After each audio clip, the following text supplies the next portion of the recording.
udaletik herrira programarako azaldukotaz ze bi erretxen gauzen momentu honetan. Lau proiektu.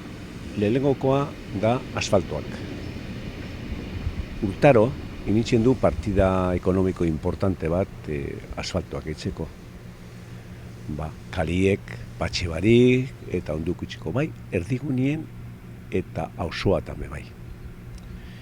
Igezen gendu zen, Alondike kalie, Miguel Unamuno kalie, eta gero auzoatan gendu Zigerta, Instituto aurreko etxietan, Santana Pedabelekoen ainguru guztize, da errenterizen, gendu Kaleko Txukalie eta Errekazarra. Eta Euton, gauzetzen, Fray Martin de Muruan 56 zenbakitzik, 76, gero Zigertan geratu jakun zatitxu bet igezein barik, gero Carlos Gangoiti 55 biz, eta errenterizen hegoaldie kompleteku Zubialde eta Urrengo errotagaz. Aurrekontue da 140.973 eurotakoa.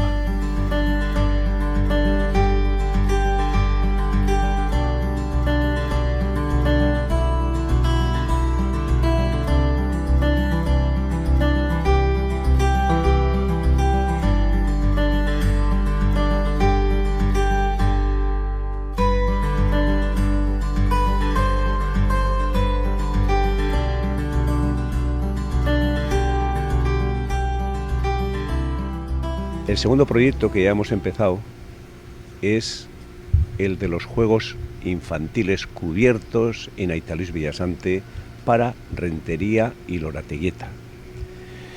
Estos juegos van a tener una superficie de 300 metros cuadrados, va a estar cubierto y la cubierta va a ser translúcida de policarbonato.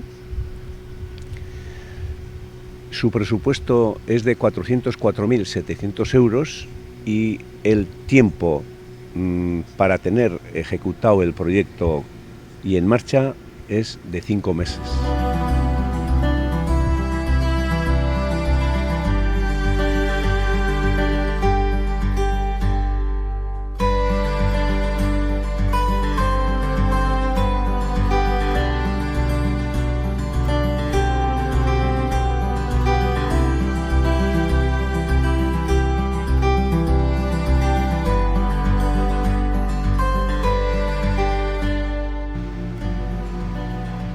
Etxen gauzene hirugarren proiektua da hau futbol zelaize, Barge, Urbietan.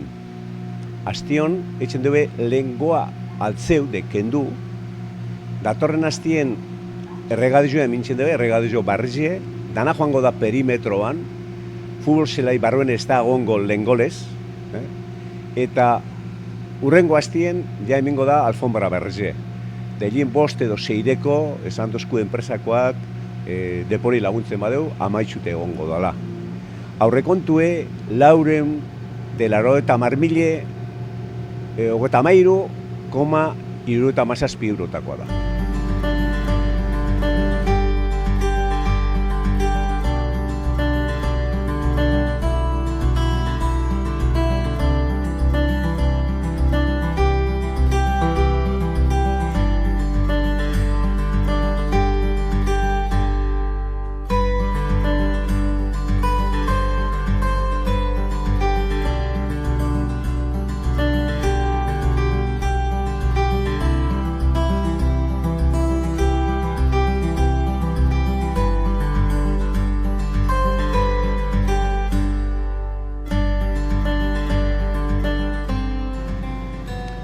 El cuarto proyecto es la rampa mecánica de subida al ambulatorio.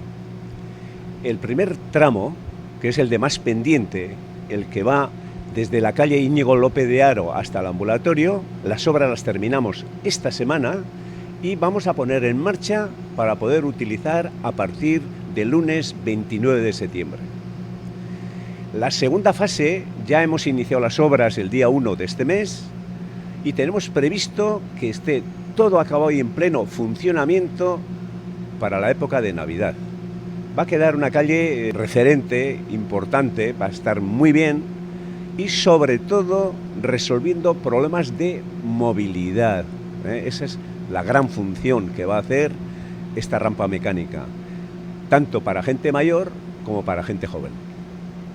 Su presupuesto es de 1.295.951 euros.